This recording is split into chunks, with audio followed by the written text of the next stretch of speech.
Deus existe. Deus é uno e incorpóreo.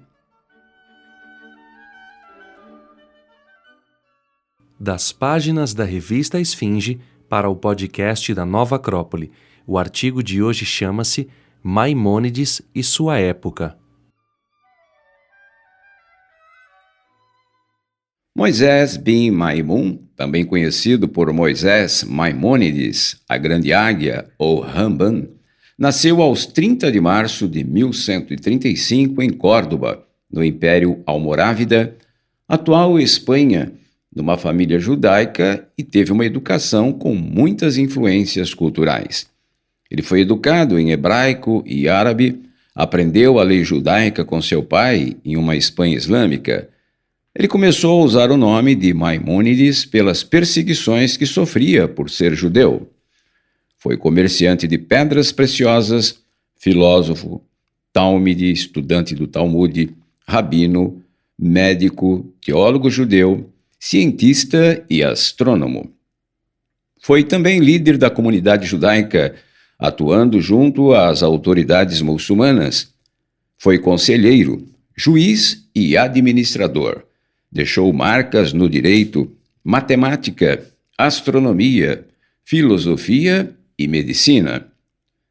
Fugiu de sua terra natal em 1148 por causa de perseguição da dinastia Berbereia Almohada e viveu em Granada, Almeria, Fez, Marrocos, Jerusalém, que estava em poder dos cruzados, e viveu também no Cairo. Foi médico do vizir egípcio e na corte de Saladino, que o protegeu das acusações que os muçulmanos lhe fizeram, dizendo ele ter voltado a se converter ao judaísmo depois de ter aceitado o islamismo. Essa proteção propicia seus estudos, fazendo com que, em alguns anos, redija grande e importante obra.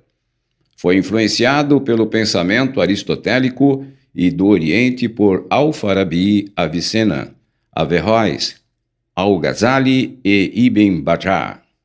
Para ele, a lógica era muito importante, pois é o instrumento da razão para conectar objetivamente o conhecimento.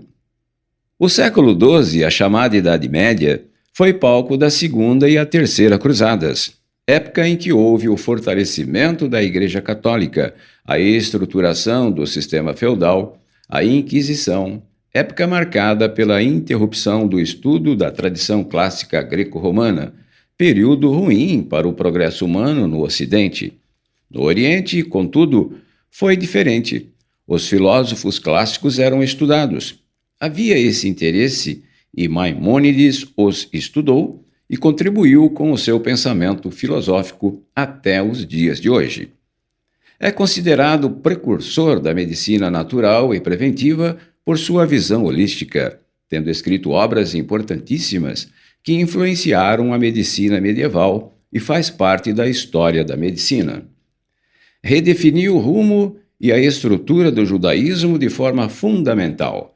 Seus escritos tiveram um grande impacto nos conceitos judaicos, muçulmanos e eclesiásticos dos seus dias. Seu livro mais conhecido é O Guia dos Perplexos ou Guia dos Indecisos, de 1190. É uma das obras mais importantes da literatura filosófica medieval. Tenta conciliar a tradição religiosa judaica com a razão, ou seja, a Bíblia com a filosofia aristotélica, abrindo uma nova etapa na investigação judaica. Nesta obra, Maimônides dá a interpretação correta a certos termos que são utilizados na Bíblia e do Talmude para descrever Deus. Lida com a astronomia, o problema da criação do universo e da profecia.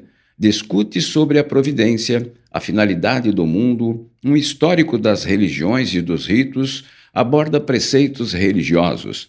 Faz menção bíblicas sobre esoterismo baseados no misticismo judaico, o Zohar, apoiado pela filosofia e ciência que ele via como ferramentas auxiliares para a compreensão da Torá. Maimônides se ocupa sobre a criação e a eternidade do mundo, mas, para ele, o que é indiscutível é que Deus existe, é uno e incorpóreo.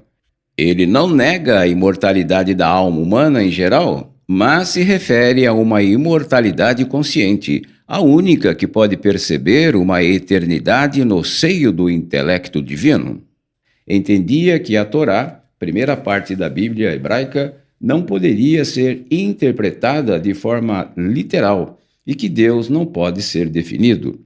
Não tem atributos, nem acidental, passível de mudança, Deus é imutável, e nem essencial, o que define o ser. Aperfeiçoa a teologia negativa que já existia na teologia cristã, que é não dar atributos a Deus. Deus pode ser compreendido por seus atos e não ao ser de Deus. A Torá Mishnah, de 1168 a 1178, foi uma reformulação da lei oral judaica, uma análise raciocinada, escrita em hebraico, para que todos pudessem entender as práticas. Traduziu os 613 mandamentos da Torá, sintetizando os pilares do judaísmo em 13 preceitos, com o fim de apropriadamente traduzir os ensinamentos, retirar as interpretações errôneas, fixar algumas leis e eliminar a perversidade e a injustiça, instigar o desenvolvimento de virtudes exemplares, detendo assim a inclinação aos maus exemplos e atos. Nos comentários sobre a Mishnah de 1168, escreveu sobre a lei judaica em hebraico e sobre o pensamento aristotélico em árabe. Sua filosofia veio a ser uma importante fonte para a filosofia cristã. Vários filósofos foram influenciados por Maimônides. Entre eles estão Tomás de Aquino, Mestre Eckhart, Soren, Kierkegaard, Bond, Spinoza, Kaplan, Alberto Magno, entre outros. Maimônides se esforça na fundamentação racional da religião, na fixação da ética e dos preceitos morais. Conseguiu integrar a razão dentro dos ensinamentos religiosos. Une a reflexão puramente teórica, filosófica, ética, com a prática científica e com a vida virtuosa, e isso tudo ele aplicava a si mesmo. Foi acusado de ter desvirtuado a pureza religiosa do judaísmo, mas foi o seu empenho que nos séculos XII e XIV acontece uma reviravolta no judaísmo e ocorre o desenvolvimento maior da cabala e do misticismo.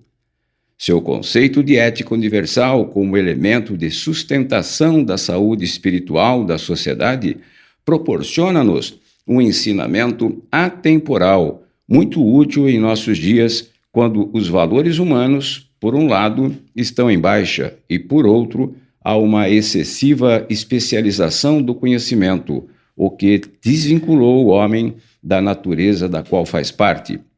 A especialização, a fragmentação dos saberes que temos em nossa cultura hoje vai em direção oposta ao que foi esse sábio, esse polimata. Os questionamentos do século XII ainda são os mesmos hoje, mesmo que em circunstâncias e razões diferentes. Mudamos muito pouco moralmente, infelizmente, mas ainda buscamos a Deus. A filosofia é um caminho em direção a Deus, porque Deus é amor à sabedoria, um caminho em direção à fé. Rambam faleceu aos 13 de dezembro de 1204 no Cairo e foi sepultado em Tiberíades, na Galileia. As reflexões deste podcast foram retiradas do artigo Maimônides e sua época, escrito por Antônio Manuel Cantos Prates, que você pode ler na íntegra no site revistaesfinge.com.br. Eu sou Orlando Lurial, voluntário da Nova Acrópole.